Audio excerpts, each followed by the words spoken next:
Hello dears, welcome back to our channel. ഇന്നത്തെ വീഡിയോയിൽ നമ്മളൊരു കെട്ടുടുപ്പ് എങ്ങനെ സ്റ്റിച്ച് ചെയ്യാൻ നോക്കാം. അപ്പോൾ നമ്മുടെ ചാനലിൽ ഇതിനോടകം തന്നെ ഒരു കെട്ടുടുപ്പിൻ്റെ വീഡിയോ അപ്ലോഡ് ചെയ്തിട്ടുണ്ട്.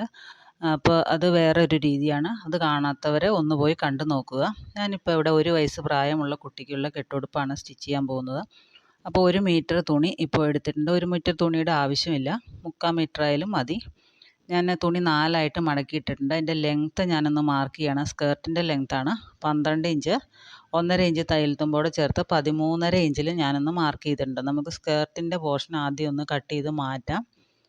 അതിനുശേഷം നമുക്ക് യോക്ക് പീസ് വെട്ടാം. അപ്പോൾ സ്കേർട്ടിൻ്റെ പോർഷൻ നമ്മൾ വെട്ടിയെടുത്തിട്ടുണ്ട്. ഇനി ബാക്കിയുള്ള തുണി നമുക്ക് ആവശ്യത്തിന് മാത്രം എടുത്ത് മടക്കി വയ്ക്കുക. അതിനുശേഷം നമുക്ക് അളവുകളൊന്ന് മാർക്ക് ചെയ്യാം. ഞാനിപ്പോൾ ആദ്യം മാർക്ക് ചെയ്യുന്നത് നെക്കിൻ്റെ വിഡ്ത്താണ്. നെക്കിൻ്റെ വിഡ്ത്ത് നമ്മളിവിടെ 1.5 എടുക്കുന്നത്. ചെറിയ കുട്ടികളായതുകൊണ്ട് 1.5 മതി. ഇനി ഇതിൻ്റെ ഷോൾഡർ വന്നിട്ട് 2 ഇഞ്ച് മാർക്ക് ചെയ്യുന്നുണ്ട്. ആം ഹോള് ഒരു 3.5 ഇഞ്ച് നമുക്ക് മാർക്ക് ചെയ്യാം. അതിന് ശേഷം അതൊന്ന് സ്ട്രെയിറ്റ് ലൈനായിട്ട് വരയ്ക്കുക. ആ വരച്ചേക്കണ ലൈനിൽ നമുക്ക് ചെസ്റ്റ് ഒന്ന് മാർക്ക് ചെയ്യാം. 5.5 ഇഞ്ചാണ് ചെസ്റ്റ്. 1 ഇഞ്ച് തയ്യൽ തുമ്പും കൂടെ മാർക്ക് ചെയ്യുന്നുണ്ട്. ഇനി ആ ബോഡി പാർട്ട് ഉണ്ടല്ലോ, അതിൻ്റെ ലെങ്ത്ത് എന്ന് പറയുന്നത് 7.5 ഇഞ്ചാണ്. 7.5 ഇഞ്ച് പ്ലസ് 1 ഇഞ്ച്, അതായത് 8.5 ഇഞ്ചിൽ നമുക്കതൊന്ന് മാർക്ക് ചെയ്യാം. ആ ഒരു ഭാഗത്തെ വേസ്റ്റിൻ്റെ വണ്ണം എന്ന് പറയുന്നത് 5 ഇഞ്ചാണ്. 1 ഇഞ്ച് തയ്യൽ തുമ്പും കൂടെ മാർക്ക് ചെയ്തിട്ടുണ്ട്. എന്നിട്ട് നമുക്ക് ഈ ലൈനുകളെല്ലാം ഒന്ന് യോജിപ്പിച്ച് വരയ്ക്കാം. ആം ഹോളും ഷേപ്പ് ചെയ്ത് വരയ്ക്കേണ്ടതാണ്. ആം ഹോൾ കുഴിച്ച് വെട്ടേണ്ട ആവശ്യമൊന്നുമില്ല. ഇനി നമുക്ക് നെക്കിൻ്റെ ലെങ്ത്ത് ഒന്ന് മാർക്ക് ചെയ്യാം. 3 ഇഞ്ച് ഞാനിവിടെ മാർക്ക് ചെയ്തിട്ടുണ്ട്. അതൊരു ബോക്സായിട്ട് നമുക്ക് വരയ്ക്കാം. ഞാൻ ഫ്രണ്ടിലും ബാക്കിലും ഒരേ ലെങ്ത്താണ് എടുക്കുന്നത്. ഒരു യു ഷേപ്പിലുള്ള കഴുത്താണ്. നമുക്കതൊന്ന് കട്ട് ചെയ്ത് മാറ്റാം. നിങ്ങൾക്കിത് ലൈനിങ് വെച്ചിട്ട് വേണമെങ്കിൽ സ്റ്റിച്ച് ചെയ്യാം. ഇതിപ്പോൾ അത്യാവശ്യം കട്ടിയുള്ള തുണിയായതുകൊണ്ട് ഞാൻ ലൈനിങ് വെക്കുന്നില്ല. കോട്ടൻ്റെ തുണിയൊക്കെ ആകുമ്പോൾ ലൈനിങ്ങിൻ്റെ ആവശ്യമില്ല. ഇതൊരു പോളിസ്റ്റർ മിക്സ് ചേർന്ന ഒരു തുണിയാണ്, അത്യാവശ്യം കട്ടിയുണ്ട്.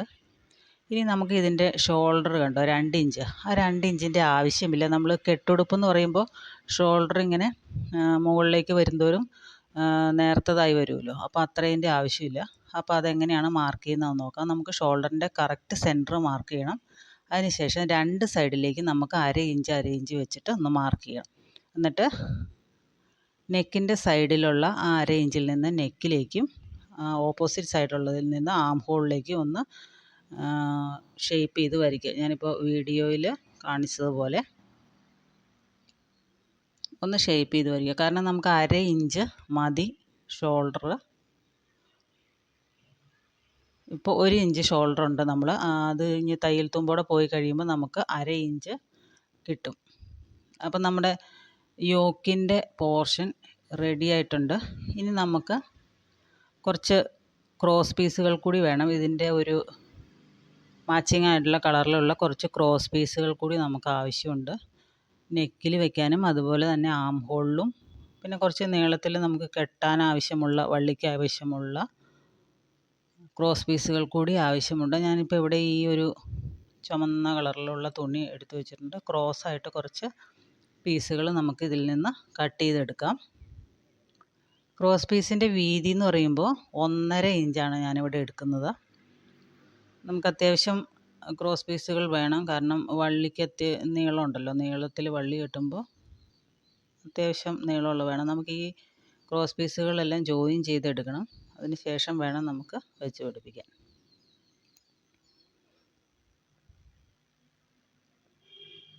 അപ്പോൾ ക്രോസ് പീസുകളൊക്കെ നമ്മളിവിടെ വെട്ടിയെടുത്തിട്ടുണ്ട്. നിങ്ങളുടെ തുണി ഏതാണോ അതിന് മാച്ചിങ് ആയിട്ടുള്ള ക്രോസ് പീസുകൾ വയ്ക്കാനായിട്ട് ശ്രദ്ധിക്കുക. അപ്പോൾ ഇതിൻ്റെ കട്ടിങ് ഏകദേശം കഴിഞ്ഞിട്ടുണ്ട്. ഇനി അടുത്തത് സ്റ്റിച്ചിങ് ആണ്. നമുക്ക് ആദ്യമായിട്ട് ഒരു പീസ് തുണി എടുത്തിട്ട്, ക്രോസ് പീസ് എടുത്തിട്ട് 2 ആയിട്ട് മടക്കി ഞാൻ അരികെ വഴി ഒന്ന് സ്റ്റിച്ച് ചെയ്തെടുക്കുന്നുണ്ട്. ഫ്രണ്ടിലേക്കും അതുപോലെ തന്നെ ബാക്കിലേക്കും, ബാക്കി നെക്കിലേക്കും. നെക്കിൽ മാത്രമാണ് നമ്മളിങ്ങനെ 2 ആയിട്ട് മടക്കിയതിന് ശേഷം വെച്ച് കൊടുക്കുന്നത്. അപ്പോൾ ഒരു പീസ് എടുത്ത് ഞാനത് നമ്മുടെ യോക്ക് പീസിൻ്റെ റോങ് സൈഡിലാണ് ഇപ്പോൾ പിടിപ്പിക്കുന്നത്. എന്നിട്ട് നല്ല സൈഡിലേക്ക് തിരിച്ചിട്ടിട്ട് പതിച്ചെടുക്കുകയാണ് ചെയ്യുന്നത്. ഇതിപ്പോൾ ഇതിൻ്റെ ചീത്ത വശത്ത് വെച്ചിട്ട് ഞാൻ പിടിപ്പിക്കുകയാണ്. ചീത്ത വശത്ത് വെച്ചിട്ട് ഞാനത് പിടിപ്പിക്കുകയാണ്.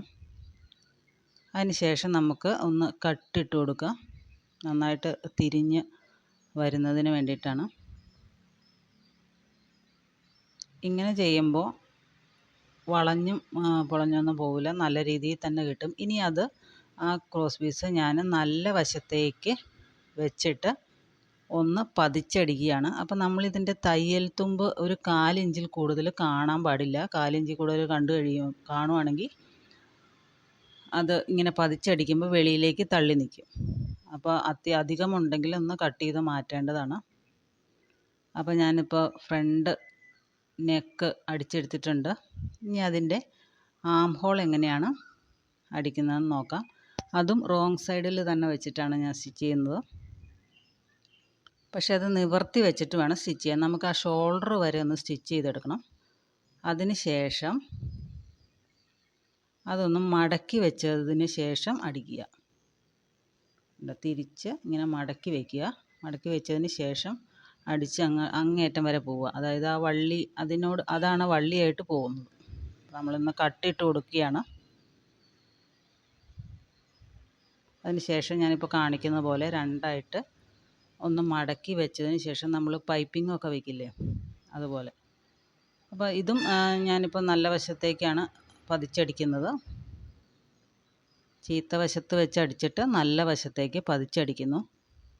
ആ ഒരു പീസ് നമ്മളിപ്പോൾ അടിച്ചുകൊണ്ട് വരുന്ന ആ പീസ് രണ്ടായിട്ട് 2 സൈഡും 4 ഇഞ്ച് വെച്ച് മടക്കി മൊത്തത്തിൽ രണ്ടായിട്ട് മടക്കി ഇതുപോലെ വള്ളി പോലെ നമുക്കിങ്ങനെ അടിച്ചെടുക്കാം. അപ്പോൾ ഒരു പീസ് റെഡി ആയിട്ടുണ്ട്.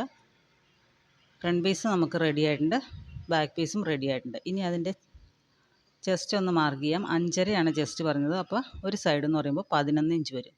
ഞാനിപ്പോൾ അതിൻ്റെ സ്കേർട്ട് പോർഷൻ ഒന്ന് പ്ലീറ്റ് ഇട്ടെടുത്തിട്ടുണ്ട്. അതും കൂടി അതിൽ യോജിപ്പിച്ച് കൊടുത്തു കഴിഞ്ഞാൽ നമ്മുടെ ഉടുപ്പിൻ്റെ വർക്ക് ഏകദേശം ഫിനിഷായിട്ടുണ്ട്. ഇനി അതൊന്ന് ജോയിൻ ചെയ്യുക മാത്രമേ ഉള്ളൂ 2 സൈഡും. അപ്പം നല്ല വശവും കൂടെ ചേർത്ത് വെച്ചതിന് ശേഷം ഒന്ന് ജോയിൻ ചെയ്യുക. നമ്മൾ ആ വരച്ച വരയുണ്ടല്ലോ അതിൽ കൂടെ തന്നെ ഒന്ന് ജോയിൻ ചെയ്യുക. താഴ്ഭാഗവും ഒന്ന് മടക്കി അടിച്ചു കഴിഞ്ഞാൽ നമ്മുടെ ഉടുപ്പ് റെഡിയായിട്ടുണ്ട്. അപ്പോൾ ഇന്നത്തെ വീഡിയോ ഇത്രയേ ഉള്ളൂ. പുതിയൊരു വീഡിയോയുമായിട്ട് നമുക്ക് വീണ്ടും കാണാം. Thanks for watching.